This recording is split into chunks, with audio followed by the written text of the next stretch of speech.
Lá. Nosso Deus soberano, Ele reina da fundação do mundo. Nosso Deus é soberano, Ele reina da fundação do mundo.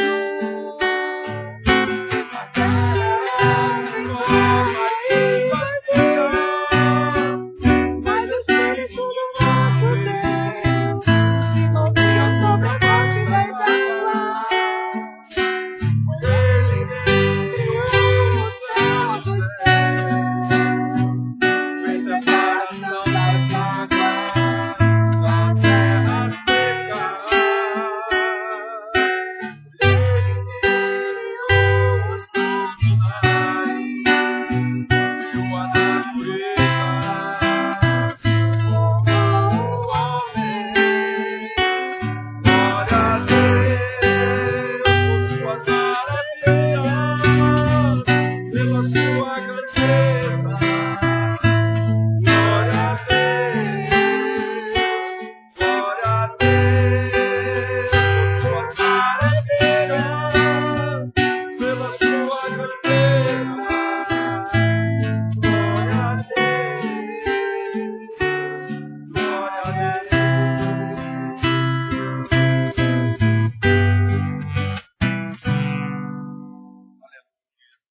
todas as maravilhas de Deus e que nós temos que ensinar aos nossos filhos para que Ele ensine aos filhos dos seus filhos, de sorte que as maravilhas do Senhor sejam conhecidas de geração a geração até que Ele volte.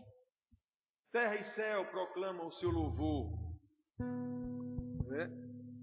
Nós vemos na Bíblia que os montes proclamam o louvor do Senhor, o mar, o barulho das ondas, as folhas, os pássaros, os lírios do campo. Há até um hino que diz isso. Só tu, pecador, que vagueias, que fazes ao teu Criador, não achas momento em que cantes um hino de glória ao Senhor? Tem um hino que diz isso. Esse hino, todas as estrofes, ele diz: os montes, o fragoso alcantil, que é uma montanha muito escarpada, os lírios do campo, as flores, os pássaros, o vento, o mar, as ondas, tudo louva ao Senhor. Aí só tu, pecador, não achas um tempo em que louves ao Senhor? Que coisa tremenda esse cântico. Aqui nós vemos que terra e céu proclamam o louvor do Senhor. Então nós também temos mais que proclamar, mais do que terra e céu. Não,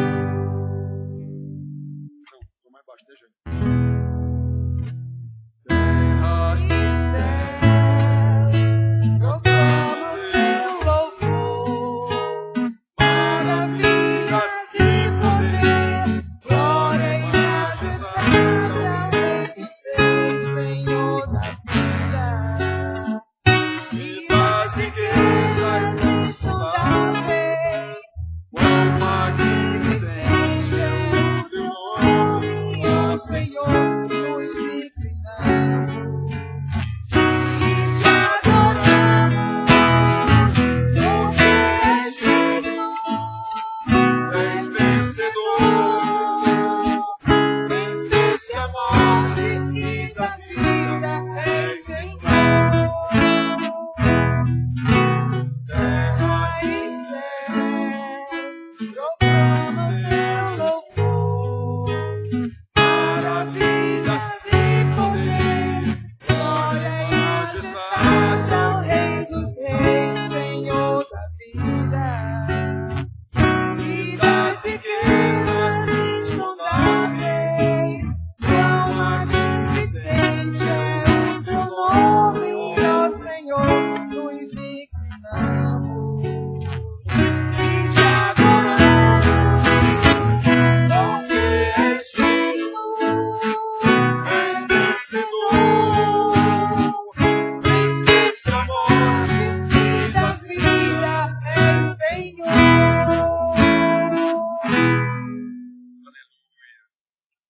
Jane, louve a Deus com uma oração. Senhor nosso Deus, Pai maravilhoso, nós te louvamos e te bendizemos por estarmos aqui na tua casa, Senhor. Obrigado, Senhor, pela mensagem que nós vamos ouvir nesta noite, Pai. Obrigado pelo privilégio de estarmos aqui, Senhor.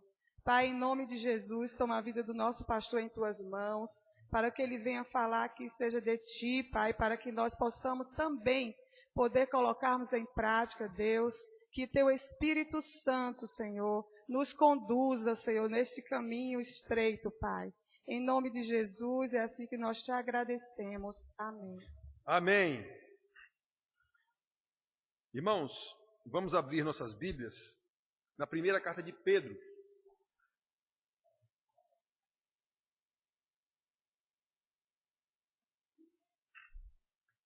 Vamos falar sobre essa maravilhosa revelação de Deus aos seus eleitos.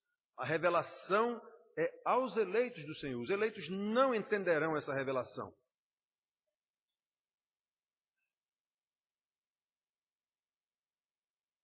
1 Pedro, logo no início da carta, esses 2 primeiros versículos, que nós já pregamos aqui nesse texto em outras ocasiões. Pelo menos uma vez eu lembro que já pregamos nesse texto aqui, mas aqui nesse texto, quando nós pregamos, a gente estava enfocando a obediência. Eu estava tentando, naquela ocasião, mostrar que nós somos salvos para a obediência. Então, quem não é obediente, está complicado dizer que é crente. Eu lembro que a gente pregou nessa época tratando disso. Mas hoje nós vamos falar de outra coisa. Da maravilhosa revelação de Deus aos seus eleitos, a começar de uma simples saudação.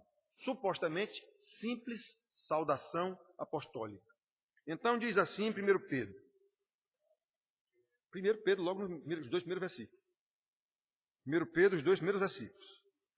Diz assim: Pedro, apóstolo de Jesus Cristo, aos eleitos que são forasteiros da dispersão, no Ponto, Galácia, Capadócia, Ásia e Bitínia, eleitos segundo a presciência de Deus Pai, em santificação do Espírito, para a obediência e a aspersão do sangue de Jesus Cristo, graça e paz vos sejam multiplicadas.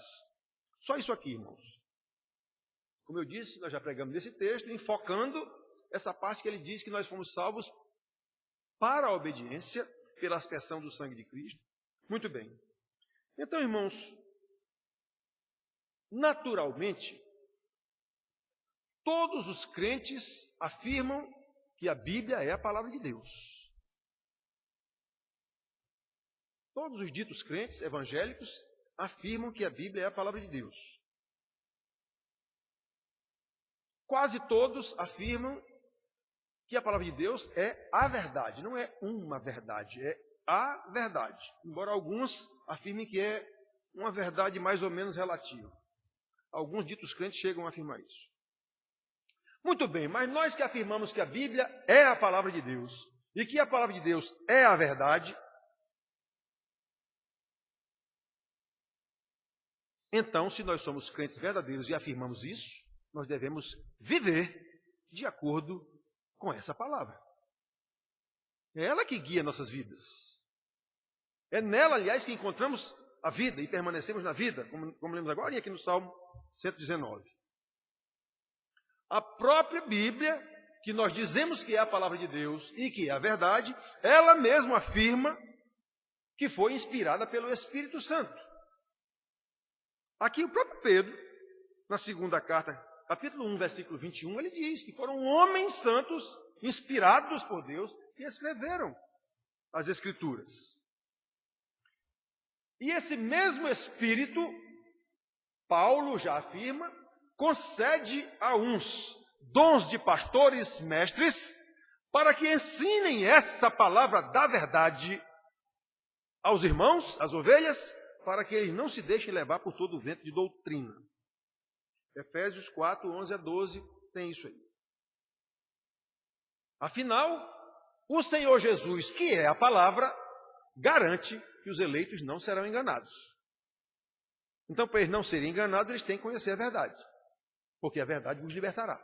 Jesus também diz isso. Muito bem, irmãos. Nesses 2 versículos que nós lemos, muito embora em princípio seja, como eu disse, é uma simples saudação de Pedro.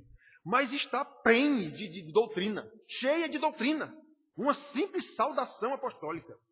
Aqui nós temos a doutrina da eleição, nós temos a doutrina da perseverança dos santos, nós temos a doutrina da trindade. Está tudo aqui nessa simples saudação. Mas nós vamos falar só dessa revelação que é dada aos eleitos. É aos eleitos que foi escrita essa carta. Pedro aos eleitos. Não foi escrito para o mundo, não. Olha, irmãos, é impressionante, estudando a Bíblia, o conhecimento que esses homens, no caso dos apóstolos aqui no Novo Testamento, o conhecimento que eles têm de Deus, seja Pedro, um pescador, seja Paulo, um doutor. Paulo tinha mais conhecimento acadêmico, intelectual do que Pedro, mas o conhecimento da doutrina e de quem é Deus era par e par. Que coisa impressionante! Um pescador ter o mesmo conhecimento doutrinário da eleição, que é o caso que nós vamos falar aqui, de Paulo, um doutor, que fala tanto na eleição. Pois Pedro também fala aqui, ó, carta de Pedro, apóstolo, aos eleitos. Ele não escreveu isso aqui para todo mundo que está lá na Capadócia, Bitínia, como ele diz aqui, ponto. Não, ele escreveu para os eleitos. Afinal, todos dois, seja Pedro, pescador, seja Paulo, doutor,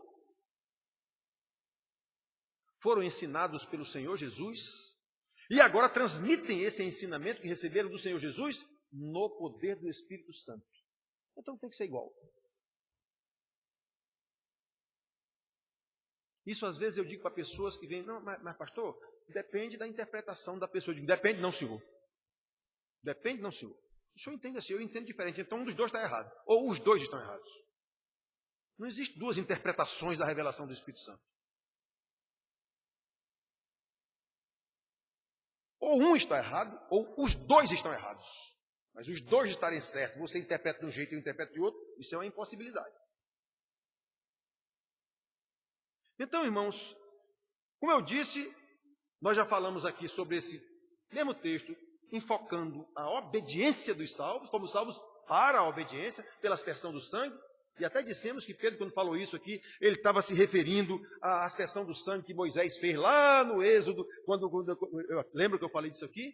Quando ele leu a lei para o povo, sacrificou os animais, botou o sangue numa bacia, pegou um soco e aspergiu o sangue sobre o povo, dizendo, olha, essa é a aliança de Deus. E o povo diz, faremos tudo, obedeceremos, tudo que tu disseste. Muito bem, irmãos, então, agora nós vamos examinar mais uma vez essa saudação,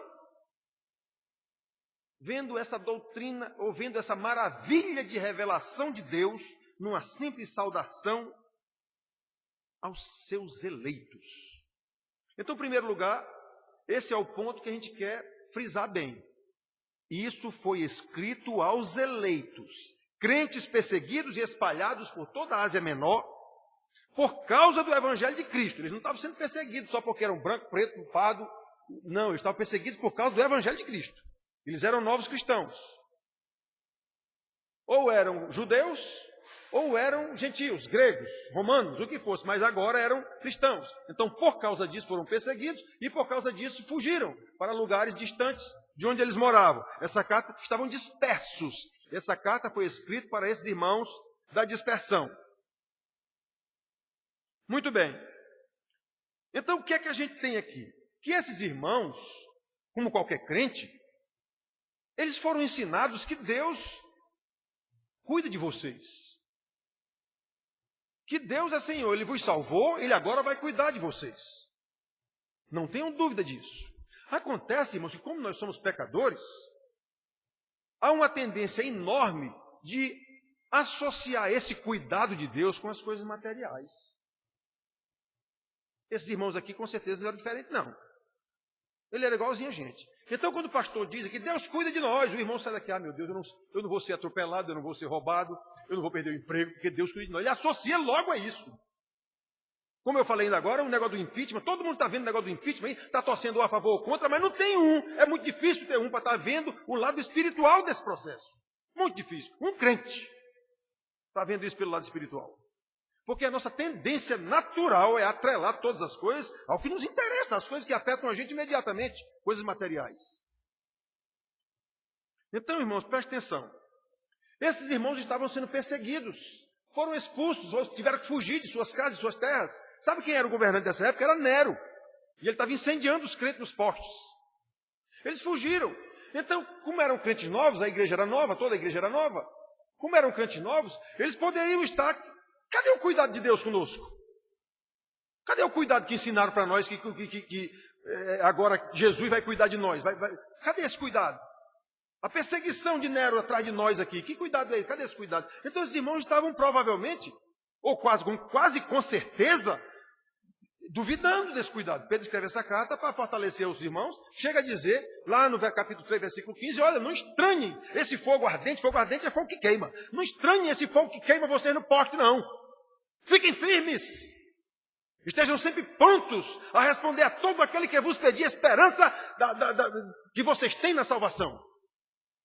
Não são coisas materiais, são coisas espirituais. Então Pedro, essa carta toda, ele está ensinando esses irmãos. Mas nessa saudação só, eu quero me deter, nessa saudação só, aos eleitos. Aos eleitos. Pedro escreve, como eu disse para vocês, a um povo específico. Ele não escreve para toda a Capadócia, para todo o Ponto, para toda a Bitínia, para toda a Ásia. Não. Ele escreveu aos eleitos. Irmão, eu vivo dizendo isso aqui. A Bíblia é escrita para crente. O Velho Testamento foi escrito para os judeus, apontando o Messias que viria, falando desse Messias que viria. E o Novo Testamento é o que aconteceu depois que o Messias veio. É o cumprimento de quase todas as promessas do Velho Testamento, as profecias. E agora... como é que nós devemos viver até Jesus voltar? É disso que trata. Quem não é crente não está interessado nisso aqui, não. Nem vai se interessar, a não ser que o Espírito Santo o converta. Então, olha, e quem são esses eleitos? São os salvos. São aqueles que Deus escolheu desde a eternidade e separou. Separados são os santos. São os santos. Santo quer dizer separado. Separados do mundo, separados por Deus, para uma missão. E essa missão envolve de cara obediência, como foi pregado da vez passada que eu preguei nesse texto aqui. Foram chamados para fora desse mundo corrompido. É por isso que aqui está escrito que Pedro escreve para os forasteiros da dispersão. Esses forasteiros aqui tem mais de um sentido, se você quiser dar. Tem o sentido de forasteiro porque estavam fora da sua terra, estavam em terras estranhas. E tem o sentido de forasteiro porque não são desse mundo. A Bíblia fala várias vezes que nós somos forasteiros aqui nesse mundo. E exatamente por isso, os santos, os salvos, são perseguidos. Eles estão em terra estranha. Esse mundo não é nosso, é por isso que nós somos perseguidos. Quem é verdadeiramente crente vai ser perseguido. No seu trabalho, em algum lugar, vai ter perseguição.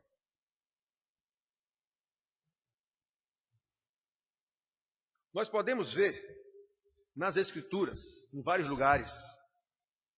Por exemplo, João ensina a esses mesmos eleitos, que também são forasteiros nesse mundo, logicamente, não ameis o mundo. Esse mundo não nos pertence, ou nós não pertencemos a esse mundo. Então João ensina, não ameis esse mundo, vocês são forasteiros. Já viu o forasteiro amar a terra alheia? Ele ama a terra dele, doido para voltar para a terra dele. Pois assim é um crente, deve ser doido para ir para o céu. Ou doido para Jesus voltar e criar novos céus e nova terra. Esse mundo não é nosso. 1 João 2,15 ele diz isso. Não ameis o mundo. A esses mesmos forasteiros, ou com essa mesma intenção, ou nesse mesmo contexto, digamos assim, de o que nós devemos observar, Tiago também diz que nós não devemos ser amigos do mundo. Ele diz isso também. Amizade com o mundo, claramente é inimizade contra Deus.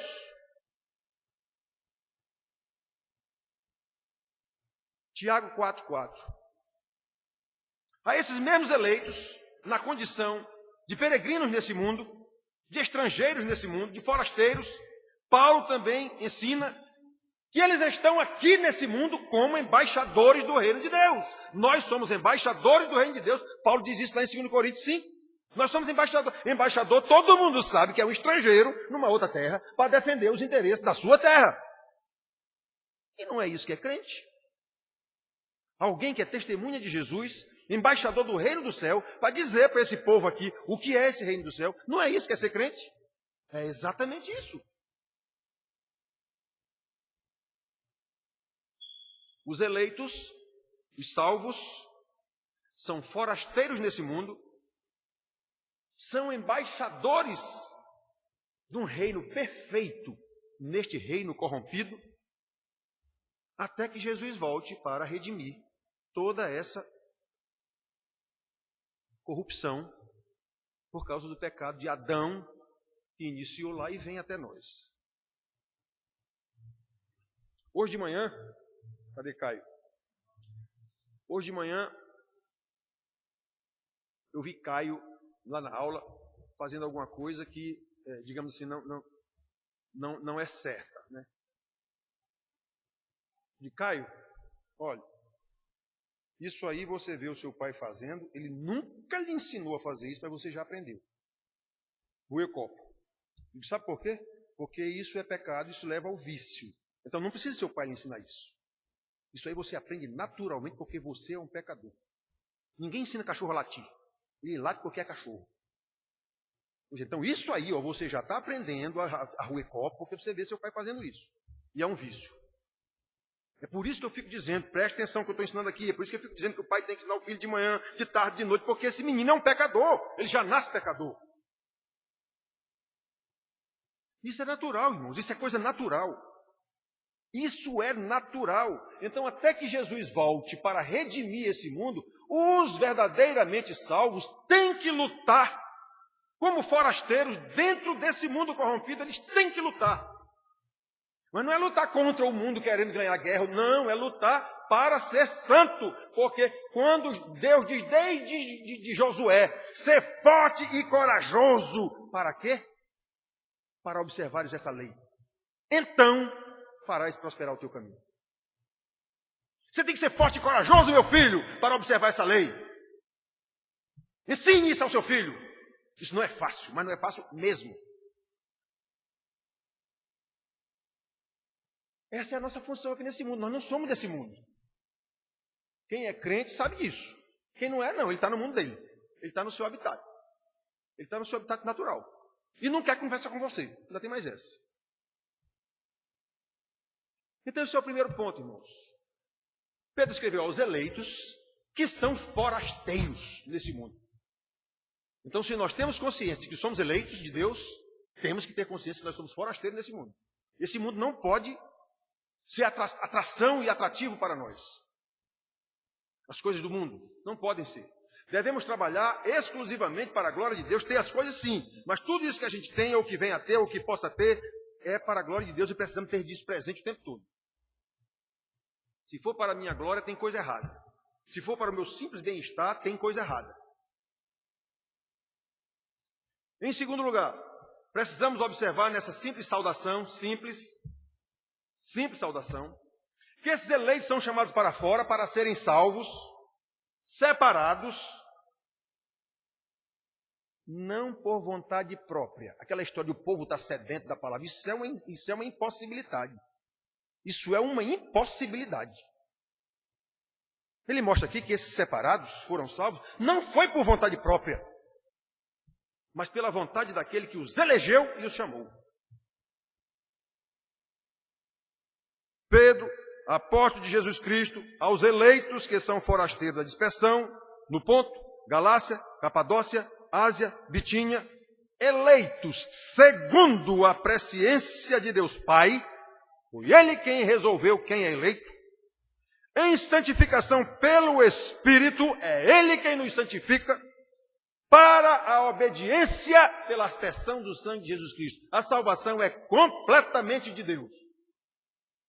Nós somos apenas objeto dessa salvação. Aí, uma vez salvos, passamos a entender essa revelação e passamos a viver de acordo com a revelação. É isso que é ser crente, não menos que isso.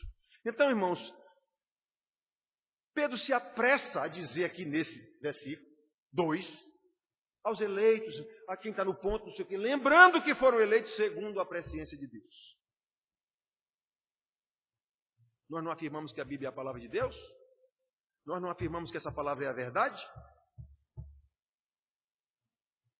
Pois na Bíblia nós encontramos vastíssimo ensinamento sobre a doutrina da eleição dos santos. E no Brasil, por exemplo, a maioria dos crentes do Brasil não aceitam a soberania de Deus. Dizem que ele é salvo porque ele quis ser salvo. Ou seja, esse Deus aqui que salvou, eu me salvo se eu quiser. Inclusive me diz salvo também. Inclusive me diz salvo também se eu quiser. Ninguém diz que quer se salvar, mas ele diz que ele é salvo porque ele quer. E a hora que ele quiser, ele deixa de ser salvo. A maioria dos crentes do Brasil tem essa convicção. Ditos crentes. Então, irmãos, disse Deus a Israel, desde lá do início: porque tu és povo santo ao Senhor teu Deus. O Senhor teu Deus te escolheu. Não foste tu, Israel, que te escolheste. Fui eu que te escolhi. O Senhor teu Deus te escolheu para que sejas povo próprio de todos os povos que há sobre a terra. Eu vos escolhi. E diz mais, eu não escolhi vocês porque eram os maiores, não. Vocês eram o menor dos povos. Mas eu escolhi vocês. Por que as pessoas não entendem isso? Os ditos crentes. Jesus disse aos seus discípulos, com todas as letras: não fostes vós que escolhestes a mim, fui eu que vos escolhi. João 15,16. Jesus, quando ora na oração sacerdotal, é cristalino ao dizer: Pai, eu não oro pelo mundo todo, eu oro só pelos que tu me deste. Qual é a dificuldade de entender isso? A doutrina da eleição. A salvação não é para todo mundo, e Jesus deixa claro. Muitos são chamados, mas poucos os eleitos. Essa eleição é algo determinado na eternidade por Deus. A oferta da salvação é para todos, mas a eleição é assunto resolvido na eternidade. Está escrito na Bíblia quantas vezes isso? Quantas vezes? Paulo ensina aos Efésios dizendo: assim como ele nos escolheu antes da fundação do mundo. Qual é a dificuldade de entender um negócio desse? E ele nos predestinou para ele, pela adoção como filhos em Cristo Jesus, segundo o beneplácito da sua vontade. Eu não participei dessa escolha, foi ele que escolheu. Beneplácito da sua vontade quer dizer pela sua vontade soberana. Não há qualquer interferência de ninguém. Ele, soberano, escolheu os seus eleitos e Jesus veio salvar esses eleitos. E o Espírito Santo conduz esses eleitos. Nenhum a mais, nenhum a menos.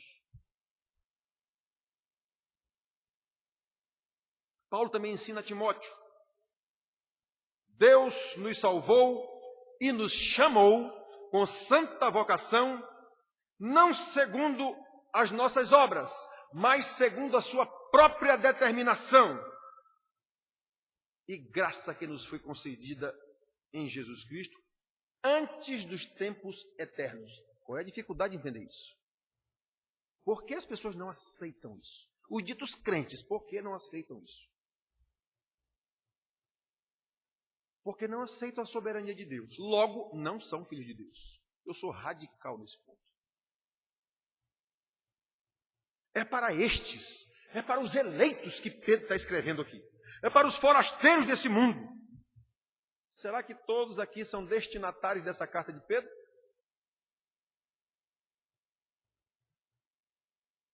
Eleitos segundo a presciência de Deus Pai, em santificação do Espírito, para a obediência e a aspersão do sangue de Jesus Cristo, é a estes que ele diz: graça e paz vos sejam multiplicadas.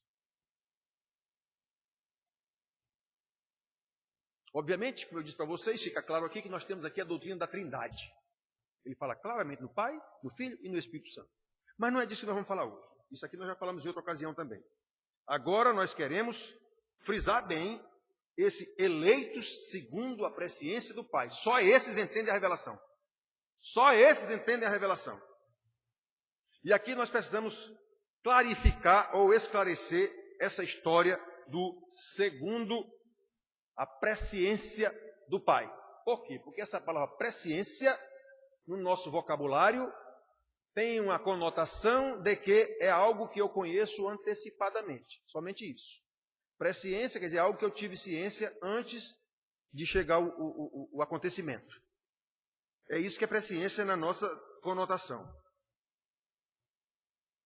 Mas não é o caso aqui da mensagem de Pedro, nem é o caso da mensagem que Paulo fala sobre isso também.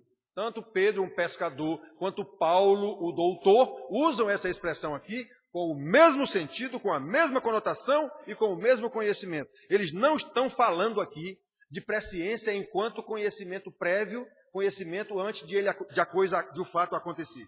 Em Romanos 8, 29, por exemplo, Paulo diz que aos que de antemão conheceu, a estes predestinou e tal. Então, é o mesmo termo.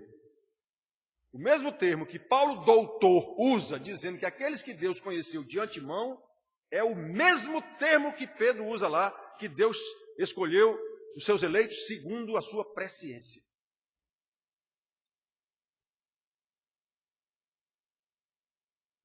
E nem Paulo, nem Pedro estão dizendo aqui que Deus já conhecia a nossa intenção de escolhê-lo, por isso ele nos escolheu, como é o ensino dos arminianos. Não é isso.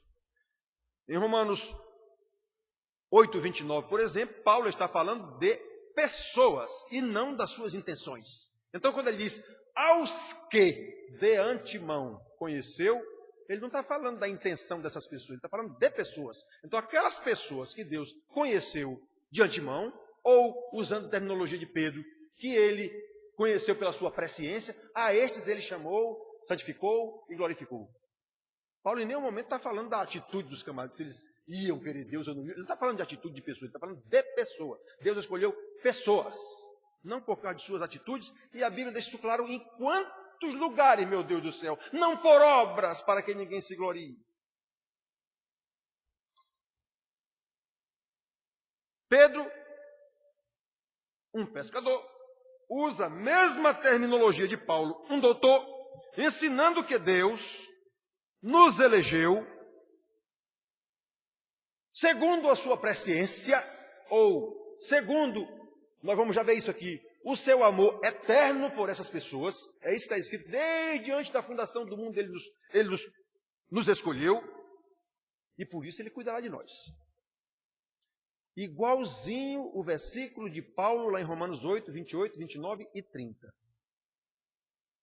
Pela sua presciência, ou de antemão conheceu, a este chamou, a este justificou, a este glorificou. Então, aqueles que ele amou desde a eternidade, ele vai chamar no tempo oportuno, justificar pelo sangue do Cordeiro na cruz do Calvário, adotar como filhos em Cristo Jesus, santificar pelo poder do Espírito Santo, até o dia em que ele vai glorificar. Não tem um trem carregado de demônio que empate isso. Isso é determinação de Deus na eternidade. Tudo isso Pedro está dizendo nessa, digamos assim, introduçãozinha aqui. Nessa simples, entre aspas, saudação. Então, irmãos, olha.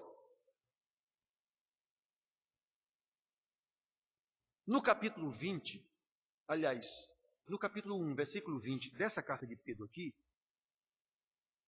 ele está falando, desde 19, mas pelo precioso sangue, ele está falando de Jesus, como o Cordeiro sem defeito e sem mácula, o sangue de Cristo, conhecido com efeito antes da fundação do mundo. Olha que ele está falando de Jesus aqui. Conhecido por quem? Por Deus, o Pai, que ele está falando aqui. Porém, manifestado no fim dos tempos por amor de vós. Então, essa expressão que Pedro usa aqui, que Jesus é conhecido antes da fundação do mundo, é essa mesma expressão que ele usa aqui, eleito segundo a presciência de Deus Pai. É a mesma expressão que Paulo usa aos que de antemão conheceu. É a mesma expressão.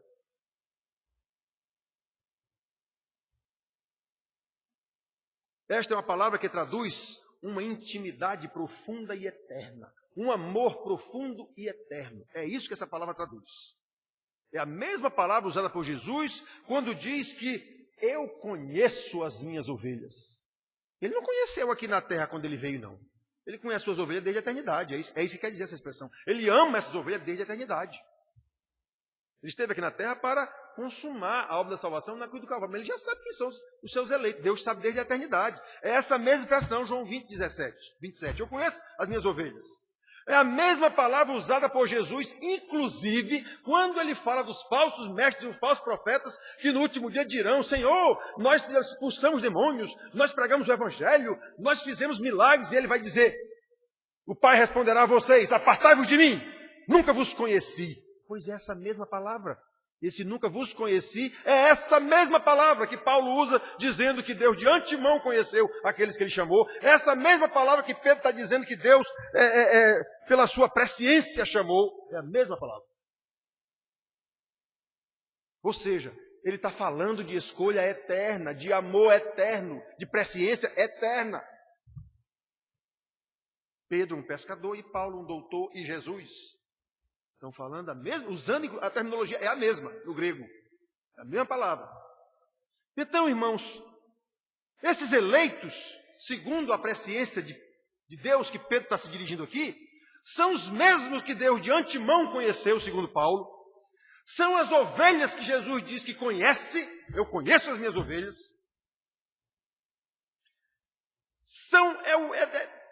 A relação é a mesma desse Jesus que foi conhecido pelo Pai desde a eternidade, como Pedro diz aqui. São os mesmos amados do Pai desde a eternidade. E quanto aos que Deus diz: nunca vos conheci, são aqueles que desde a eternidade Deus não escolheu para a salvação. Isso é uma revelação da Bíblia difícil de a gente aceitar. É comum as pessoas dizerem isso. Quer dizer que Deus criou esse monte de pessoas para lançar no inferno? Foi. O cara pergunta para mim, eu respondo na bucha: foi. Ele sabe por que fez isso, para que fez isso, por que fez. Ele sabe, é para a glória dele, então pronto, está resolvido o problema. Mas acontece que o homem que não aceita a soberania de Deus, não admite o negócio. Que Deus é esse? Quer dizer que é tu agora quem vai determinar quem é Deus? É tu que vai formatar o teu Deus? Esse aqui é o problema. Não aceita a soberania de Deus. Logo, não é crente. Não tem conversa. Diz que é crente, pensa que é crente, está numa igreja, é pastor, seja o que for. Mas não é. Se ele não reconhece a soberania de Deus, se ele não reconhece que Deus faz o que ele quiser, quando quiser, no tempo que quiser, em quem quiser e se quiser, aí está complicado. Está complicado. Eu sou mais do que o meu Deus, sou eu que determino o que é que ele tem que fazer. Então, irmãos, os eleitos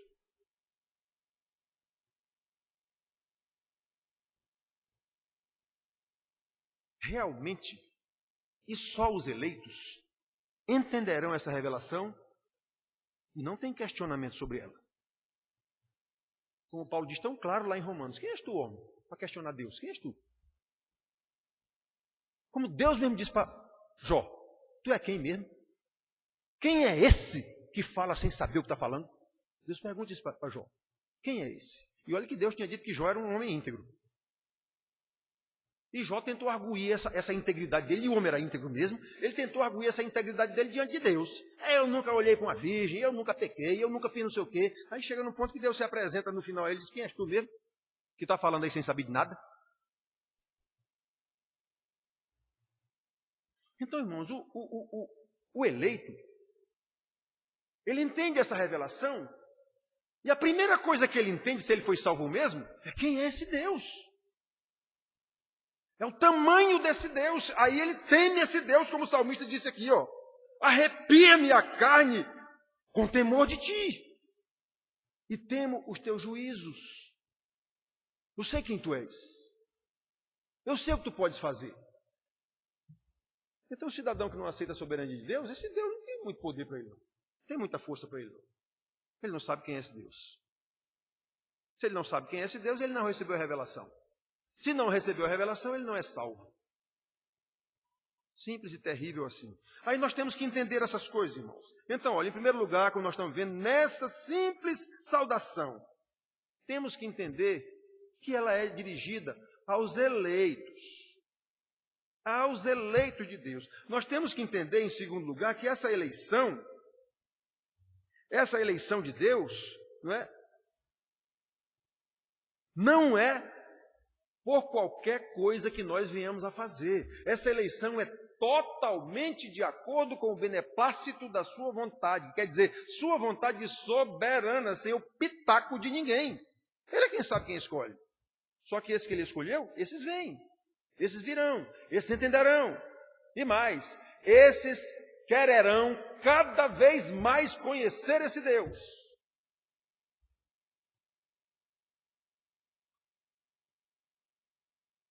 Irmãos, a revelação de Deus é tão maravilhosa que quanto mais a gente estuda, mais maravilhado fica e mais humilhado fica diante de Deus. Quanto mais a gente vai descobrindo a revelação de Deus, mais humilhado a gente fica diante de Deus, a ponto de dizer como o salmista aqui, arrepia-me a carne com temor de ti e temo os teus juízos. Como a gente fica com medo de fazer alguma coisa errada, não simplesmente por causa do juízo de Deus, mas por ter ofendido a Deus.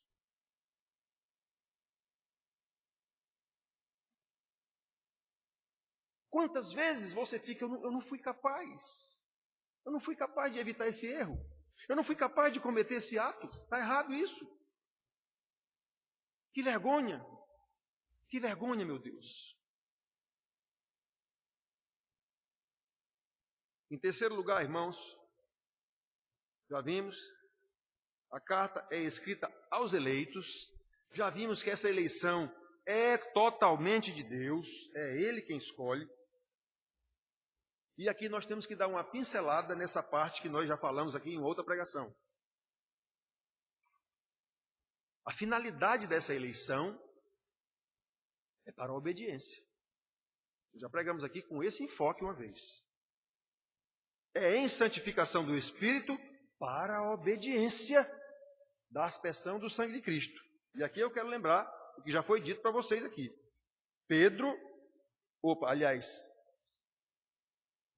Quando nós pegamos outra vez aqui, Pedro, quando fala isso aqui, ele está se referindo a Êxodo 24, de 6 a 8, quando Moisés, após ler toda a lei que Deus deu ao povo, Deus mandou ele sacrificar os animais, ele sacrificou, botou o sangue lá numa bacia, e a metade do sangue ele aspergiu sobre o povo, como símbolo da garantia daquela aliança que estava sendo feita, e o povo todo confessou, obedeceremos. Aí ele está dizendo aqui que nós fomos salvos para a obediência pela aspersão do sangue de Cristo. Ele está se referindo a essa aspersão que Moisés fez lá simbolicamente. Aquilo ali que Moisés fez estava se referindo, aquele sangue sacrificado dos animais ali, sacrificados, se referia ao sangue de Cristo. Pois é isso que Pedro está lembrando aqui. Sejam obedientes, é isso que ele está dizendo aqui. Não esmoreçam, não interessa se o homem está queimando vocês. Não interessa. Lembrem qual é a esperança que há em vocês. Não é nesse mundo aqui. Não é nesse mundo aqui. Olha, irmãos, aqui nós vemos nesse versículo a doutrina da Trindade. O Pai elege, o Filho justifica com o seu sangue e o Espírito santifica. Agora, queremos lembrar nesse caso aqui que a eleição, ela não é a mesma coisa que salvação. A eleição é um dos elementos da salvação, um dos aspectos da salvação. Outro aspecto é a santificação, que ele fala aqui, para a obediência pelo Espírito Santo. Então, santificação vem exatamente do Espírito Santo. É Ele quem nos santifica, porque Ele é santo. Paulo também diz isso aos Tessalonicenses. Pedro, o pescador, diz isso aqui nessa carta. Paulo, o doutor, diz também aos Filipenses. Deus vos escolheu desde o princípio para a santificação do Espírito Santo. Segundo Tessalonicenses 2,13. Então, eu fico às vezes vendo essas cartas de Pedro, um pescador, Tiago, irmão de Jesus, João, outro pescador. Aí eu fico vendo, e Paulo, um doutor. Aí você vê que embora Paulo fale mais, tenha mais palavras bonitas, ou escreva melhor, ou fale melhor, mas a essência é a mesma. O ensinamento é o mesmo. E, meu Deus, que coisa impressionante. Que coisa impressionante. Graça de Deus na vida desses homens para ensinar aos eleitos de Deus pela mesma graça. Irmãos, isso é muito maravilhoso. A Trindade Santíssima, esse foi o aspecto que eu frisei muito na outra pregação sobre esse texto, está envolvida totalmente na nossa salvação como um todo. Eleição na eternidade.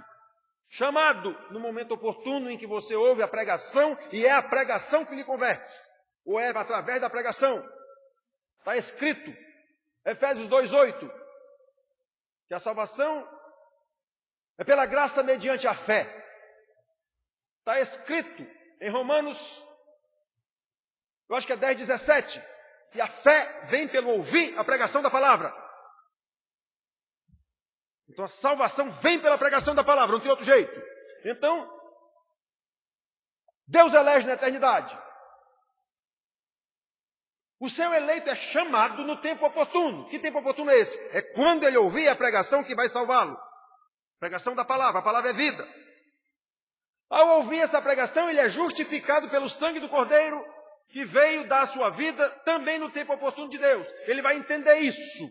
Então, se ele entendeu isso, ele será adotado em Cristo Jesus como Filho de Deus, herdeiro e co-herdeiro do reino dos céus.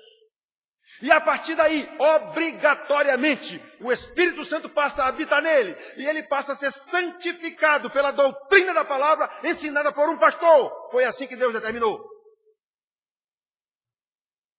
Para que ele cresça em conhecimento e em santidade até o dia da glorificação. Não há quem impeça esse processo.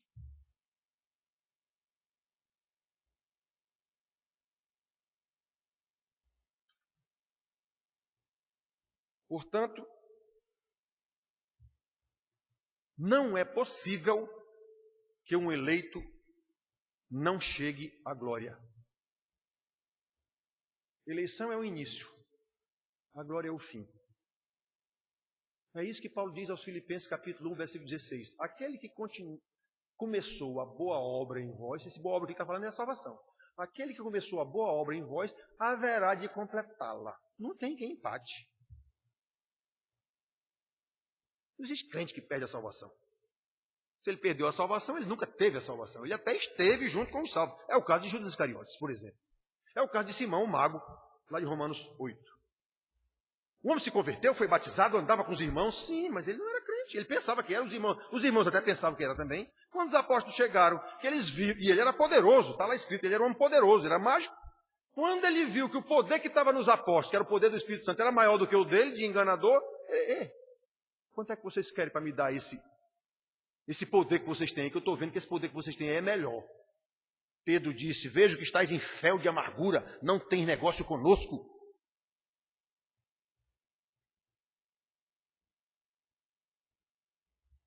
Irmãos, repito, a obra da salvação é completa. E por isso mesmo, que Pedro termina o versículo aqui, que nós fomos salvos para a obediência, pela aspersão do sangue de Cristo. Isso quer dizer que Cristo não morreu em vão. Esses eleitos foram salvos para a obediência no Espírito, pela aspersão do sangue de Cristo. Não tem como desfazer isso. Ou Cristo vai desmorrer. Criei este verbo agorinha. Acabei de criar um verbo novo. Ou Cristo vai desmorrer. Ou ele vai desnascer de Maria. Não existe isso. Olha, irmãos.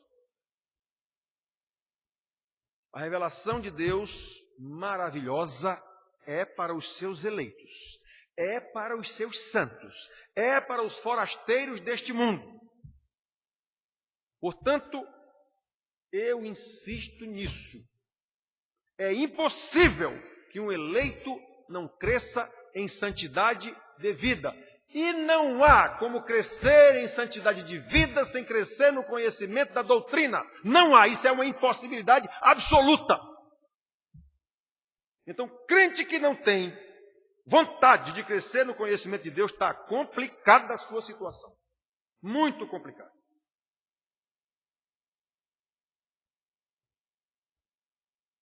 Fomos salvos para a obediência.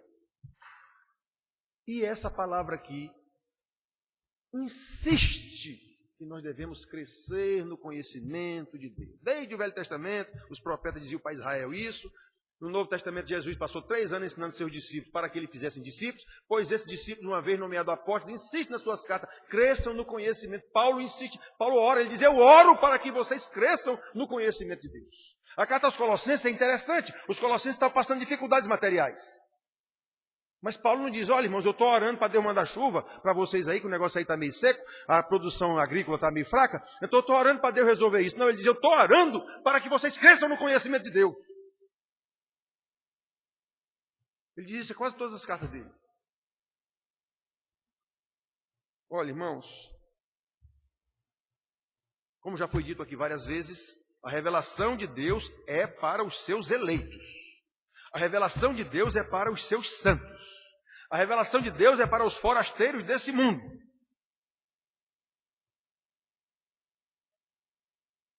Pois bem, esse eleito, esse santo, esse forasteiro, ele vai buscar o conhecimento do Senhor. Ele vai perseverar na doutrina, como é dito que a igreja nascente lá de Atos 2:42, diz que eles perseveravam na doutrina dos apóstolos. É a partir daí, na doutrina dos apóstolos, que eles perseveravam na comunhão, nas orações e no partir do pão. O começo da conversa é, perseveravam na doutrina dos apóstolos. Se você não tem doutrina, você vai fazer errado a comunhão nas orações, você vai fazer errado a comunhão no partir do pão. Mesmo que você pense que está certo, não está. Se não estiver de acordo com a doutrina, está errado. Ainda que esteja certo, está errado.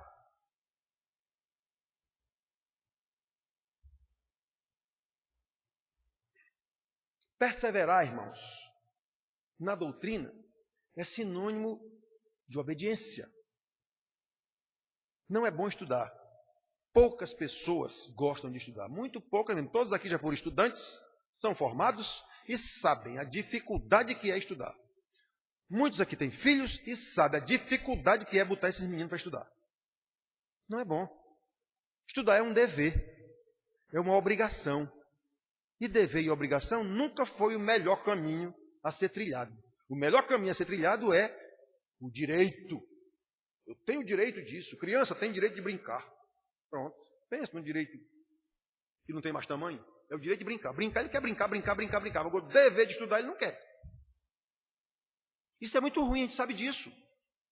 Pois é, perseverar, crescer em santidade, perseverar na doutrina, crescer em santidade, que quer dizer perseverar na doutrina, não é fácil. E implica obediência. E eu já disse para vocês, obediência, por conceito, implica eu deixar de fazer a minha vontade para fazer a vontade de outra pessoa. Esse é o conceito de obediência. Pois é, a minha vontade é ir para a praia, é jogar futebol, é não sei o quê. Sim, mas o meu dever é estudar. Então eu vou sacrificar a minha vontade de fazer o que eu quero, que é o meu direito, digamos assim, para fazer o meu dever que Jesus mandou. E se eu sou eleito, eu vou obedecer esse dever, vou fazer esse dever, mesmo que na hora me custe alguma coisa, mas eu vou fazer isso de coração alegre, porque eu sei que essa é a vontade do meu Senhor. Acontece que os que não têm Deus como Senhor, os que não aceitam a soberania de Deus, não pode ter esse tipo de revelação. Não tem esse tipo de revelação. Essas pessoas salvas, esses eleitos de eternidade, os santos, os forasteiros, eles vão crescer, não tem empate, eles vão crescer no conhecimento de Deus. E isso implica obediência a Jesus, no estudo perseverante da sua doutrina. E ele sabe que em todo esse processo, ele está sendo guiado pelo Espírito Santo, que é ninguém menos que o próprio Deus, que o elegeu na eternidade, que o salvou na cruz do Calvário e que agora o conduz em santidade de vida. Irmãos, só os verdadeiramente salvos têm essa convicção. E vão pautar suas vidas de acordo com esse conhecimento, de acordo com essa revelação. Agora eu digo para vocês aqui, e eu sei que eu insisto nisso, quem é nas igrejas que tem essa convicção? Muito pouca gente. Não tenho dúvida disso, mas muito pouca gente. Eu insisto em dizer isso aqui, ensinar isso aqui. Os eleitos, quando recebem essa revelação de Deus acerca da sua salvação, e como é essa salvação no todo, desde a eleição até a glorificação quando ela vier, não podem deixar de ficar maravilhados com uma revelação dessa. Não podem deixar de se sentir servos do Senhor que os elegeu e os salvou e os conduz. Por isso que Paulo, nas suas cartas, quase todas ele escreve, Paulo, servo do Senhor Jesus. O homem tinha prazer em dizer que era servo, escravo do Senhor Jesus. Por isso. Agora o cara não quer nem aceitar a soberania de Deus, imagine se ele é servo. Isso é a maioria dos crentes. O crente tem prazer em dizer, eu sou servo. Olha, irmãos, eu fiz um curso uma vez. Eu às vezes digo algumas coisas aqui e pode ser que alguém disse, pastor, eu me dá bola. Não estou me gabando não, estou dizendo a graça de Deus na minha vida. Eu fiz um curso uma vez, em que o cidadão lá, o líder, o professor do curso, pediu para cada aluno escrever num pedaço de papel que ele deu para todo mundo, um oitavado, escreva uma palavra que o defina, ou que defina o seu caráter, ou o que você acha que você é, alguma coisa assim. Na hora que ele disse isso, a palavra veio à minha cabeça, na hora. Peguei o papelzinho e escrevi, servo. Aí ele leu os papéis lá, um era isso, outro era aquilo, só coisas maravilhosas e tal. Aí quando chegou na minha, servo. O que é servo? Ele não sabia o que era servo, se era servo, que é um viado, uma espécie de viado. Ele não sabia se aquela palavra é só que esse é com C. Né? Mas ele na hora não sabia. Ele ficou, servo, o que é servo? Quem foi que escreveu isso aqui? Eu disse, eu. O que é servo? Servo é aquele que serve. É aquele que nasceu para servir. Eu sou esse. Eu tenho prazer em servir. E muito prazer em saber que servi. Oh, meu Deus, pela tua graça eu servi. Uma das maiores bênçãos que eu já tive na minha vida foi Deus me usar para evitar separações de casais. Isso já aconteceu umas 2 ou 3 vezes. Oh, meu Deus, eu fiquei, meu Deus, o Senhor me usou para que uma família não fosse destroçada.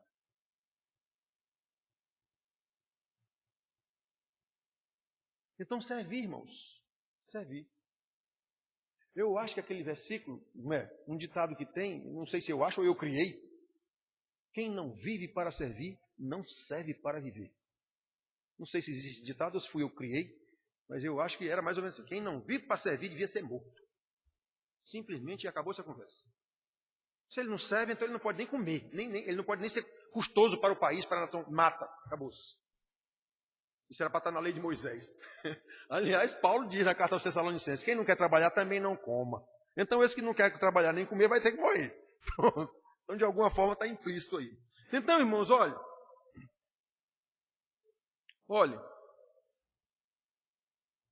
A coisa na vida de um servo que tem essa revelação, ele não pode deixar de agir como um servo de Deus, zeloso em fazer a vontade do seu Senhor e Salvador. Não tem coisa mais agradável, digo para vocês isso, do que você se sentir usado por Deus. Caramba, Deus me usou, quem sou eu? Ninguém. E Deus me usou para uma graça para alguém. Deus abençoou essa pessoa através de mim. Que coisa. Você se sentir assim, isso é muito bom. É muito bom, irmãos. Olha, mesmo sabendo, Deus mandou a gente ser santo. Eu falei isso hoje de manhã aqui. Deus mandou a gente ser santo. Sede santos como eu sou santo. Jesus disse, sede perfeitos como o vosso Pai é perfeito.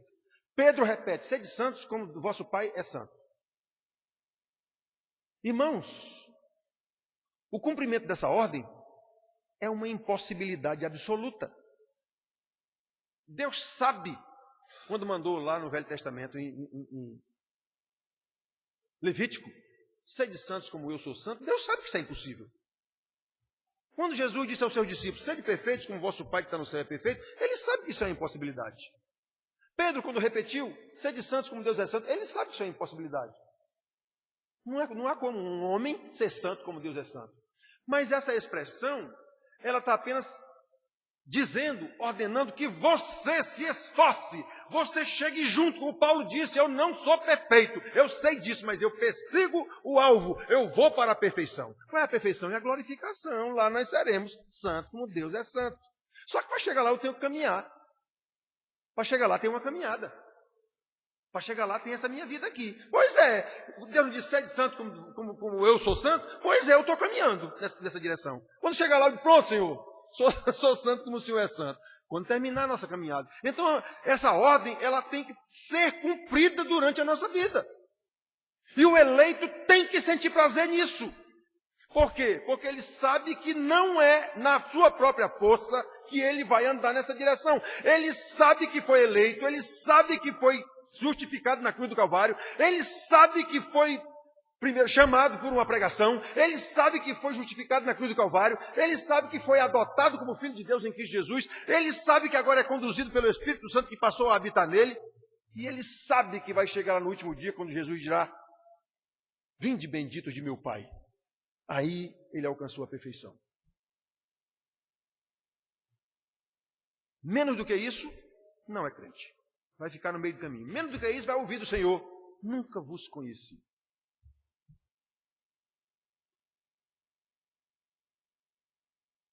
E nós não podemos deixar de ficar tristes, mesmo sabendo que foi Deus quem fez assim, mas nós, como Jesus também, como os profetas do Velho Testamento, nós não podemos deixar de ficar triste em ver tanta gente que está do lado que vai ouvir, ide malditos para o fogo do inferno. Dentro das igrejas, a gente tem a maior absoluta certeza disso.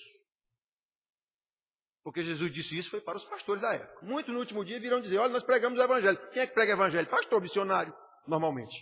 Pois é, muitos dirão, pregamos o evangelho, expelimos demônios, fizemos milagres, e Jesus não disse que é mentira, não. Jesus não disse para eles, vocês são mentirosos. Não, eles fizeram mesmo. Jesus não disse que eles iam fazer, ele disse antes. Em meu nome muitos virão e farão milagres, farão isso tudo, e enganarão, se possível, os eleitos. O que quer dizer os eleitos? Não será possível enganar. Pois é, são eles que chegarão no último dia dizendo, contando essa farofa toda, esse farol todo lá para Deus, e Deus dirá, nunca vos conheci. Então, irmãos, o eleito de Deus, ele sabe dessa história. Eles não podem deixar de se sentir servos de Deus. Eles não podem deixar de agir como servos obedientes. É por isso mesmo que as Escrituras nos revelam o tempo inteiro. Como a gente sabe que não pode chegar a ser igual a Deus, as Escrituras já nos revelam que o poder para atingir esse padrão de santidade de Deus é dele mesmo. É dele mesmo, não está em nós, está no Espírito Santo, que é o próprio Deus. É Ele que nos conduz em Cristo, a Cristo, para o Pai nos entregar, para Cristo nos entregar ao Pai no último dia. Está aqui, Pai. De todos os que tu me deste, eu não perdi nenhum, a não ser o filho da perdição, Judas Iscariotes. Nós sabemos, irmãos, que o sangue que foi aspergido em nós de forma simbólica, está aqui, ó, para a obediência e a aspersão do sangue de Jesus Cristo. Esse sangue que foi aspergido em nós, de forma simbólica, que foi feito muito antes por Moisés, lá no Êxodo, como nós já lemos aqui, 24, 6 a 8, é uma promessa de Deus para salvar o seu povo eleito, e essa promessa foi cumprida em Jesus Cristo, na cruz do Calvário,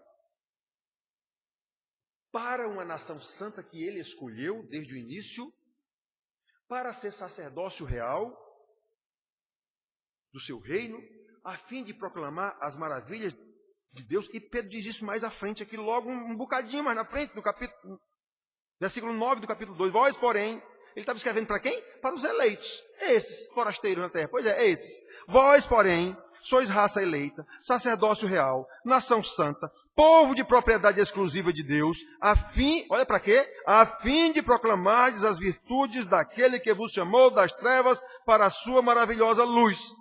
Pois é isso mesmo. É isso mesmo. Todos entenderão, os eleitos entenderão.